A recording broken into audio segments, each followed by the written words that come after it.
My JP Morgan investment advisor is here today. You are aware of his words. He remarked, "Would you kindly explain the situation to me?" All I hear in the world of cryptocurrency is many individuals are discussing cryptocurrencies.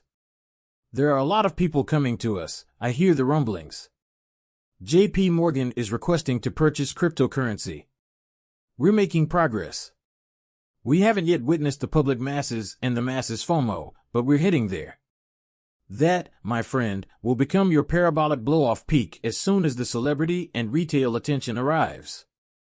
And you know, they just started pumping coins.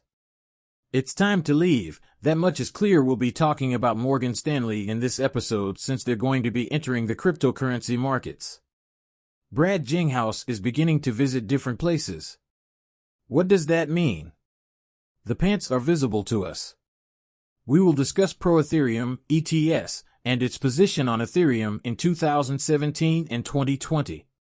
I can provide you with information quickly about what the CFTC believes to be SwiftSide Ripple and how it's connected. Next, we will examine the XRP. Plan to complete this without additional now that we have our Bitcoin, a 67.0 Ethereum is currently up 1.02% after falling 1.67% over the last 24 hours to trade at 3,860. Expressed in US dollars. Pegs for USDC and XRP are, respectively, a mean of 99 cents and up to 63 cents. See, it resembles a landfill. Nearly didn't happen when we were 3 cents from our current location or 2 cents from the 66 cents we were battling for. The entire cryptocurrency market capitalization at the 3rd cent mark, $2,557 billion at 65, XRP encounters brutal display resistance. Who or what have I been? Claiming that resistance 65 is actually resistance 66. We have witnessed 65 hits. Since we have been here, we have witnessed it. And poke and tease at the age of 66. You're at the cent level, that's what as you look at it now, notice that there are no charts. Observe that nothing is happening. XRP must surpass 66 cents. Not only do we need to talk, but we also need to have a daily or weekly closure, which is your primary signal. On Sunday, we will receive our weekly close above the 66 cent level. Area people, the next increase will occur in the short term at 75 cents, 92 cents, and $1, and in the midterm. $150 over the long run, $3 above the minimum, and up to that $6.50 range. When it comes to price projections, I am quite cautious. You may ask why, given my prediction that XRP will reach $3. Kick and scream because it will only hit $3, but you won't be upset with me if we hit $5 or $6. If I were to tell you, XRP will reach $6 and, if you choose to attempt, will only reach $3. And remove my head. I am aware of how this works, people, so keep this channel in mind. Every figure is quite cautious. Morgan Stanley, it's in it, they're coming, Chad said on my end. We discussed the second wave of ETFs, people, and the second wave of investors who will participate in cryptocurrencies and Bitcoin ETFs. According to a story this week by Morgan Stanley Ellie, the New York City-based investment bank is also debating whether to give its clients access to the much-anticipated Bitcoin ETF. As of right now, the company is conducting thorough due diligence before formally announcing the offer. Read between the lines, if you will. We are aware that it is very easy to understand that Morgan Stanley is going to offer Bitcoin ETFs. They are approaching. The ones that tested the market, made the bold move, and dove straight into the deep end are the ones who are coming in large numbers. Will be the ones who profit greatly from all of this, but the larger participants, such as Morgan Stanley, who will join the round and will do admirably in round 2, get their feet wet, and you can already predict what they will learn.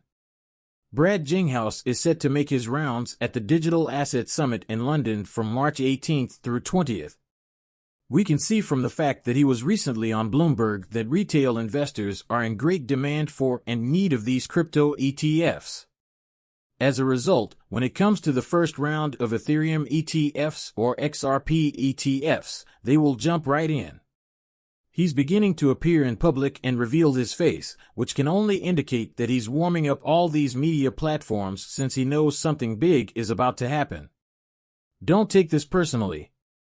2. Believe me, compare the price of the XR in 2017 and 2020, the years of the bull run. Pete let out a loud cry. Brad began to tour the area. There will be a watch announcement soon, something's cooking. The CFTC warns that the circumstances of the PRM could lead to an interagency dispute. What is the topic of discussion here? They are discussing what the SEC might be doing and the future of the Ethereum futures that are being traded, and I'll tell you one thing before returning to Livecoin Watch. Let's take a look at the current price of Ethereum, which is $3,865. Ethereum will rise from 8 to 10,000. That's all there is to it. It will rise to between 8 and 10,000, or even higher. I may be overly cautious in my price projections, but this will run you know, why am I not purchasing Ethereum? If you say this, you're probably asking for a rip. Thing will work 2 or 3 times, why don't you purchase it? It's easy. I believe other cryptocurrencies will surpass your Bitcoins and Ethereum in value. Many of them are Casper XLR, yes, and XRP will all surpass these two listeners, even if RP achieves a 4x and Bitcoin achieves a 4x. About $2.40 is what it says. We're heading higher there, so that's where I put my money, and you should do whatever you please. I'm not going to give you financial advice since I'm not one. Financial advice, you can invest your money anywhere you like, but in my opinion, that's where I'll get the most return. That's how I'm viewing it for my money, and I'm going to dump a ton of cash into the cryptocurrency markets. Furthermore, I will not be purchasing XRP. I'm going to be purchasing high-cap, mid-cap, and low-cap stocks with the assistance of one of my close friends, Keith, who does some incredible top blocks, G20 Quick Ripple and AIB. Let's start a thread by clicking this. He states what are our current knowledge bases. Which industry is Ripple? Payments are upsetting the solution. Swift now dominates payments. Why is the rest of the world being ignored? Swiftly abusing sanctions is the solution. Sprint's quick, it's just a bunch of banks, right? Swift is merely a messaging app, but JP Morgan Citi, HSBC, and Swift provide settlement liquidity, which is the second component. What does Ripple's product contain? Line aimed at rivaling Swift Plus.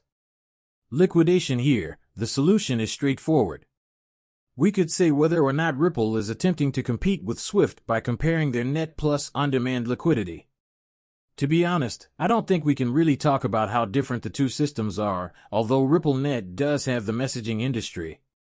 However, they kind of take it a step further by providing instant settlement, so Swift is taking over as the solution.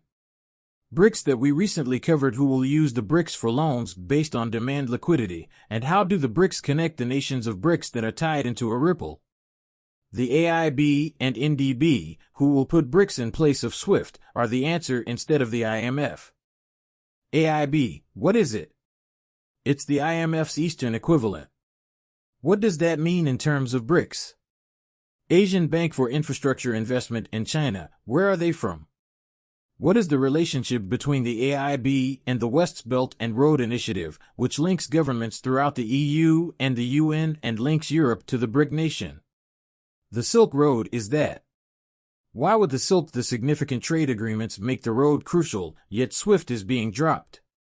Yes, by BRICS, but they're not falling. The dollar, in addition, the response is also indeed, SWIFT and the dollar is indeed being dropped, but CIPS is not.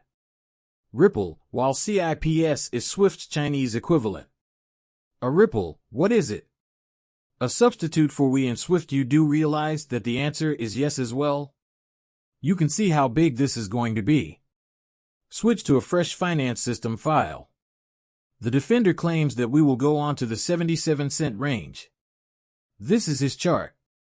He believes that the 64-cent range represents the next barrier that needs to be overcome. I predicted that it would rise higher around number 66. He has his target at number 77. I predicted that it would move upward between 75 and 77.